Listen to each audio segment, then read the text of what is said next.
Salut les amis. En fait, vous savez, quand on parle de sexe, rapport sexuel, on pense au plaisir, l'excitation, les gémissements. Mais est-ce que vous savez que le rapport sexuel peut aussi être cause de douleur? Oui, je ne parle pas des personnes vierges qui ont un rapport sexuel pour la première fois et puis au début c'est douloureux. Non, je parle des personnes qui ont fréquemment les rapports sexuels et qui ont tout le temps des douleurs. Ça, on en parle.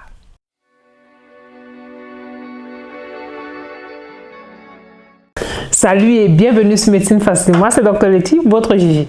En fait, j'utilise cet espace pour informer et sensibiliser les femmes et les femmes enceintes sur les questions de santé et maladie, car je suis convaincue que la médecine primaire ou préventive, celle qui intervient avant l'apparition des maladies et vous permet ainsi de rester le plus longtemps possible en bonne santé, est la meilleure forme de médecine. Et elle passe par l'information et la sensibilisation.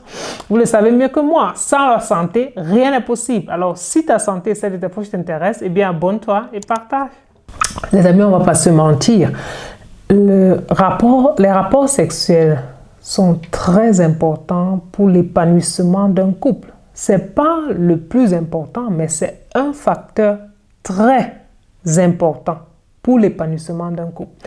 Et quand ce facteur-là, aussi important, devient un problème d'angoisse, de stress, de panique, parce qu'il est lié à la douleur, c'est pas normal. Et à ce point, il faut en parler. Il y a peut-être des solutions. Pour comprendre ce dysfonctionnement qui conduit à des rapports sexuels douloureux, il faut d'abord connaître le fonctionnement. Et pour cela, je vais vous présenter brièvement l'appareil sexuel féminin. L'appareil sexuel féminin, on peut le séparer en deux parties, un côté externe et un côté interne. Le côté externe, c'est tout ce qu'on voit quand une femme est nue. Ce sont les grandes lèvres. Si on les écarte, on a les petites lèvres. En haut, on a le grand clitoris. Après, on a l'orifice urétral, c'est-à-dire ce petit trou par lequel sortent les urines. On a l'orifice vaginal, l'entrée dans le vagin. Puisqu'à l'intérieur, l'appareil génital féminin continue. On a le col, on a l'utérus, on a les trompes, on a les ovaires. Très important pour notre appareil génital, ce sont les muscles périvaginaux, le périnée. Ce sont ces muscles-là qui sont autour du vagin, car ces muscles-là nous donnent même notre capacité orgasmique. Il n'y a pas que le clitoris qui joue un rôle là-dedans. Ils sont également très importants et seront malheureusement très maltraités, assez maltraités lors d'un accouchement par voie basse. Notre appareil génital comprend également des glandes. Ces glandes-là qui ont pour rôle de lubrifier l'appareil génital lors de l'excitation, lors des préliminaires, qui va ainsi faciliter la pénétration, bien que le manque de lubrification n'est pas le seul facteur qui explique un rapport sexuel douloureux, mais c'est un facteur important. Allons donc voir quelques causes organiques principales qui peuvent expliquer des rapports sexuels douloureux chez la femme. Je vais vous présenter 5 à 6 causes organiques, et parce qu'il y a aussi des causes psychologiques qui n'ont pas à voir avec l'organe en lui, mais dans la tête, le cerveau.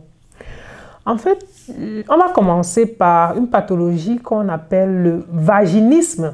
Il y en a peut-être qui entendent ce nom pour la première fois aujourd'hui. C'est une maladie, une pathologie assez intéressante. Alors, rendez-vous compte que quand une femme est atteinte de vaginisme, ces muscles du périnée dont on parlait vont se contracter involontairement.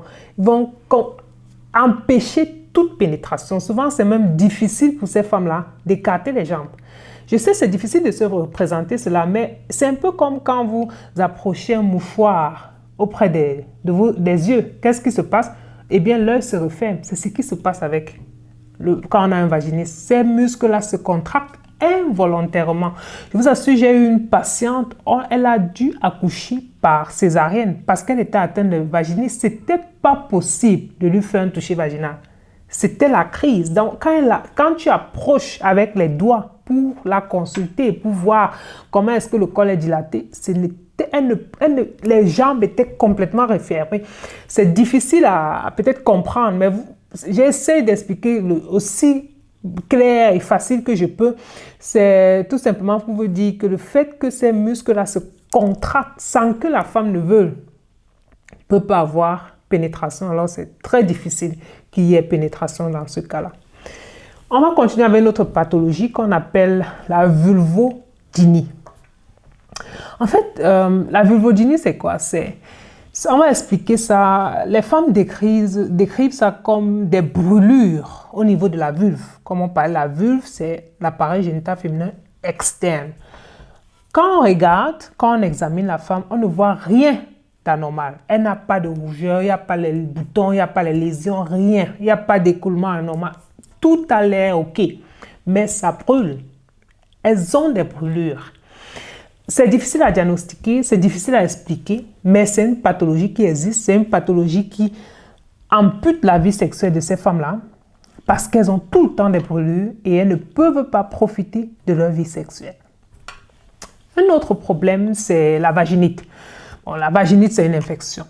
Ça, c'est facile à diagnostiquer et à traiter aussi. Ça sera donc tout simplement une inflammation de la paroi vaginale. Là, ça se reconnaît directement à l'examen clinique. C'est rouge, ça brûle, ça picote. Les écoulements ne sont pas normaux. Et bon, ça peut donc entraîner des douleurs lors du rapport sexuel, mais dès que c'est soigné, c'est fini. Je vais continuer avec les douleurs dues aux problèmes qui concernent l'appareil génital féminin interne. Et ça, ce sont les femmes qui auront des douleurs à la pénétration. Alors, ces femmes-là, ça peut être dû à une endométriose. Je vais vous inviter à regarder les autres vidéos sur l'endométriose et les fibromes qui peuvent également rendre un rapport sexuel douloureux. Et là aussi, il y a des solutions. Après, il y a d'autres problèmes qui ne sont pas forcément gynécologiques, mais qui affectent également les rapports sexuels. Ce sont les problèmes de peau. D'accord? Comme on a une dermatite au niveau du bras, on peut aussi l'avoir au niveau de la vulve. Un eczème, par exemple, ça donne une peau fragile. Et là, il faut tout simplement parler avec un dermatologue. Et je vais continuer avec le problème de sécheresse vaginale. Vous savez, la sécheresse vaginale, c'est un problème physiologique chez une femme en ménopause. D'accord? C'est dû au fonctionnement, c'est dû aux hormones. Mais il y a des traitements, surtout des traitements hormonaux, qui peuvent faire en sorte que la femme aura un vagin assez sec qui va rendre la pénétration douloureuse ou alors pas facile. Ou encore une chimiothérapie. Oui, quand une femme prend une chimio, ça affecte la lubrification vaginale. Je vais continuer avec un point assez important et ce sont les cicatrices des accouchements. Elles sont assez nombreuses, les femmes qui n'avaient pas de problème lors de leur rapport sexuel avant 1, 2, 3 accouchements, mais après une cicatrice d'épisiotomie ou une suture après un accouchement, il y a des femmes qui ne se laissent même pas coudre, elles commencent à avoir mal. Le rapport sexuel, c'est la douleur, c'est tout simplement supporter jusqu'à ce qu'on ait fini. C'est pas une vie. Vous ne pouvez pas faire ça pendant des années. Et là, il faut en parler avec votre partenaire, en parler avec votre médecin parce qu'il peut avoir une solution. Voilà. Et je vais finir avec les causes psychologiques. Comme je disais, notre cerveau, il est emprunté, capte tout. Ce sont des femmes qui sont passées par un traumatisme sexuel. Une femme qui a dû subir un viol, un inceste. Vous voyez, tout est bloqué quand elle rencontre un homme, bien quand il s'agit quand on va parler de rapport sexuel, peut-être tout ce qu'elle revoit, ce sont ces images de violence dues à l'acte sexuel. Et pour elle, ce ne sera pas le plaisir. Et c'est la même chose avec le contexte socio-culturel. Quand on est dans une société où tout ce qui est sexe, c'est le diable, c'est mal, c'est même devenu quoi? Ça fait en sorte que quand on se retrouve dans son couple, on a des difficultés à exercer son devoir conjugal. On n'y prend pas plaisir. Oh, c'est quelque chose de normal. C'est quelque chose de bien. Pourquoi? Parce que tout le temps, ça a été associé au mal. L'inconscient, le subconscient a enregistré ça. Et on a honte, on ne se sent pas bien. Non. Heureusement pour les couples, tout n'est pas que noir. Il y a des solutions quand on consulte, quand on en parle. Et pour continuer avec le côté psychologique, il y a ce qu'on appelle la sexothérapie. La patiente on va tout simplement chercher à changer ce que le subconscient a capté, a enregistré comme négativité et limitation en ce qui concerne l'acte sexuel, pour permettre à ces femmes de connaître l'orgasme, d'avoir un rapport sexuel épanoui, de ne plus passer par la douleur, tout simplement parce que dans la tête, on se dit l'acte sexuel, c'est mal. Ok. Sinon, à part ça, il y a des solutions médicamenteuses, chirurgicales et physiques. Qu'est-ce qu'on fait?